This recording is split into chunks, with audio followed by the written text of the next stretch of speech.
my name is Bando, this is Brexit Bando. This is the second time I'm recording this video because some idiot realised when they were 5.5 minutes into a diatribe that the microphone was muted for another video I'm recording. Yeah, I'm stupid.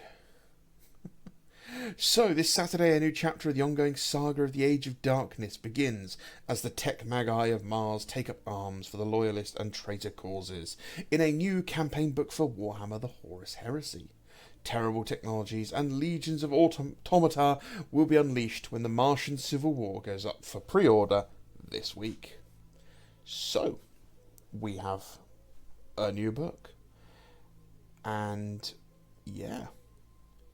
So, this book, like most of them, covers a conflict in the heresy, and this conflict obviously is the occupation and liberation of Mars. Well, not even really the liberation, the resistance of Mars.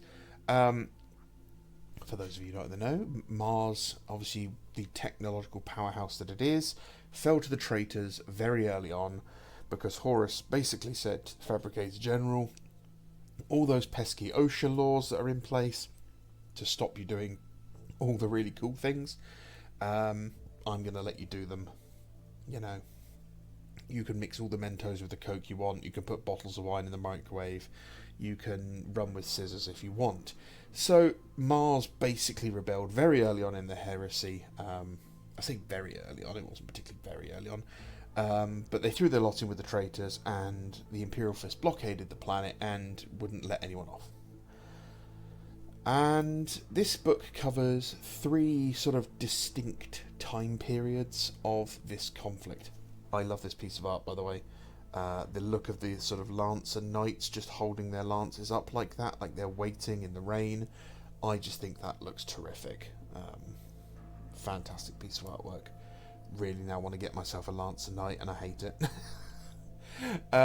Yeah, so we have the opening of description of the coming heresy to Mars in 005.M31, so that is the 5th year of the year 31,000.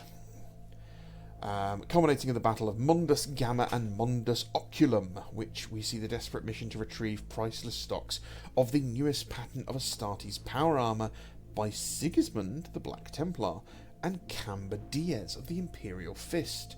So, for those who don't know who Camber Diaz is, Camber Diaz was one of the sort of top 5, top 10 captains in the Imperial Fist. He was one of the High Marshals,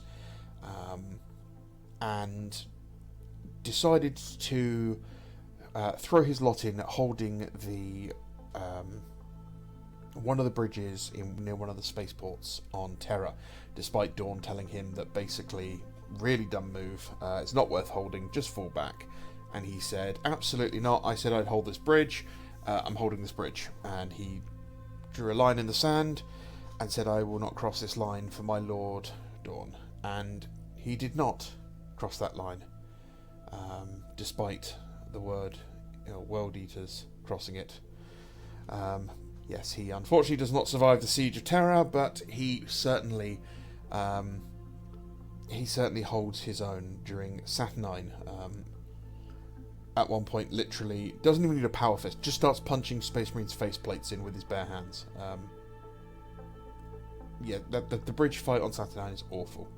It is a wonderfully written, terrible, brutal melee moment in the heresy that just shows you how absolutely worthless human life is in conflict. So, the collection of the power armor. Now, in the original fluff for a long time ago, that was the evacuation of the Mark 7 armor, and that is why the Aquila pattern armor was worn by the Loyalists, because they managed to steal all the prototypes and get them back to Terra, and that's why they wear them at the Siege of Terra. I really hope we get to see some new Mark 7 models for that. That would be great. For those of you who have stuck around for a while, you may remember that my Indomitus Imperial Fist force is part of this faction, is part of this fight, defending and evacuating the prototype labs. and the fluff obviously has them all dying before, nearly all dying before they evacuate. So it may be time for me to revisit my Imperial Fists with this book, update them, maybe add some Mark III power armor in there. Unfortunately, it is no longer a legal gaming army because of the changes from 1st edition to 2nd edition, where now I can't just take a Pride of the Legion army and give all the Terminators Indomitus armor. I could take them as regular Indomitus troops, but they have combi bolters, not Volkites. Please give us Indomitus Terminators with options again, I beg you, please. So, I'm hoping we get to see a Camba Diaz model, and I think that's a pretty good chance we will. Funnily enough, in any other fiction, he has been depicted as being the basic mark for Imperial Fist Command Squad champion, the guy holding his sword forward. The old Sigismund model, basically. Will we see a new Sigismund model? Maybe, but I doubt it. It would be nice. We haven't quite reached that point in the Heresy where we start replacing models. Plastification, sure, but not like outright replacing sculpts. Then we move on to 007 M31, so 2 years later, and basically at this point the Loyalists are fighting a guerrilla resistance against the forces of Mars. Mars isn't just a red planet. The red on Mars is rust. The entirety of Mars is built over. It is one giant hive world. So it is layers upon layers upon layers upon layers of building. It makes, Hades' hive on Armageddon look tiny in comparison. It's nothing. It makes Terra look boring. It is just a giant labyrinth of manufactorum and hab blocks and, material storage, weapons testing labs.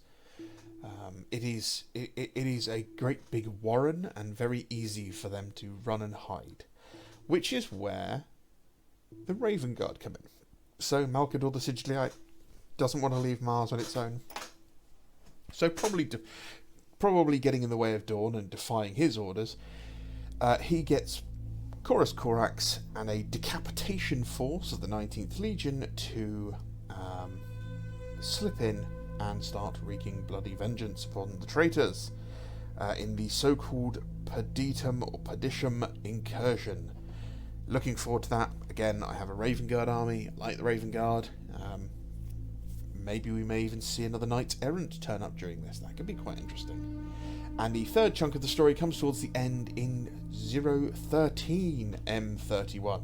So we're, quite near the end of the Heresy.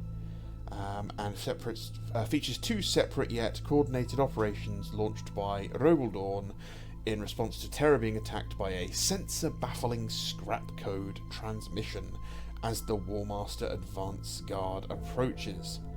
So that will probably be the Alpha Legion, and we also have Astacrone of the Blood Angels and the 94th Company, bolstered by a cohort of the Legio Cybernetica. Astacrone is another Blood Angels character who we've seen in the Black Books before. Has a really cool, lower face mask, which is kind of cool. The other occurred way out in the Sol System's Ort Cloud, where a force of the Legio Custodes seek out an ancient evil in the darkness. So that's very ominous. We don't know what that is. I kind of hope it's the Necrons, I really do. Because we have the dragon and everything. I don't know if we're going to have much to do with the Custodes. Possibly a character. But I doubt we'll get much for them. So that's an overview of the three main narratives present in the campaign of Age of Darkness, the Martian Civil War. There's plenty more of the book to inspire, including a set of relic hunter missions, a comprehensive campaign system, which is all cool. My predictions are Raven Guard Praetors finally. Possibly. I reckon we're going to get named characters for both the Loyalist and Traitor Mechanicum. I think we'll get rules for Astacrone and Camba Diaz. And I'm hoping Astacrone and Camba Diaz both get models. Now, I know what a lot of people are thinking. This is the Mechanicum book. Why are we getting so much focus on Space Marines? And the simple answer is because Space Marines sell. Mechanicum are cool. They're new and shiny and they're in plastic. However, they are considerably less popular than Space Marines. So, unfortunately, the equal attention cake does come out again. I'm hoping we get some of the more variants, like the other Thanatar, the other Tiaros. We get parts for the Castellax, make sure they get all of the parts they need to make all of their loadouts. I'm hoping we see things like Vorax. Yeah, there's a lot of stuff I'm really hoping we get to see. Now this will probably get shown off a bit more on, I think it's going to be Friday morning. So we have the Nova Open coming up, which is this Thursday, and it's going to be at some horrendous time in the morning for us. It's like 2 o'clock in the morning on Thursday or something. So we should be seeing roadmaps for all the different games, but Horus Heresy is specifically named as getting a new roadmap, so we'll get to see what sort of things we're getting throughout the year. My predictions are another Resin Primarch, which will be Angron, possibly even the Khan on bike, and maybe even the Master of Mankind himself, but also a new edition at the end of the year, or possibly at the end of the summer next year.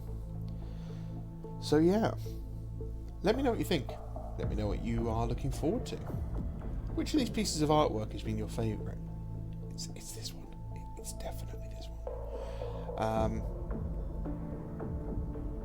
Is there a period in this conflict you like? Is there a moment in this conflict that you are looking forward to trying to replicate? If you've watched this video all the way to the end, say hello. And thank you for watching. My name is Bando, this is Brexit Bando. If you want to support the channel, you can like, comment, subscribe. If you're in the UK and you shop Element Games, you can use my code JAM737, and that will get you double reward points and help the channel out. That's the best way to help me because it gives me some money to spend. Other than that, you can use the super thanks button if you really want to, but no pressure. This stuff's done because I enjoy doing it for you guys. Alright, thanks very much for watching. Have a great day. Bye-bye.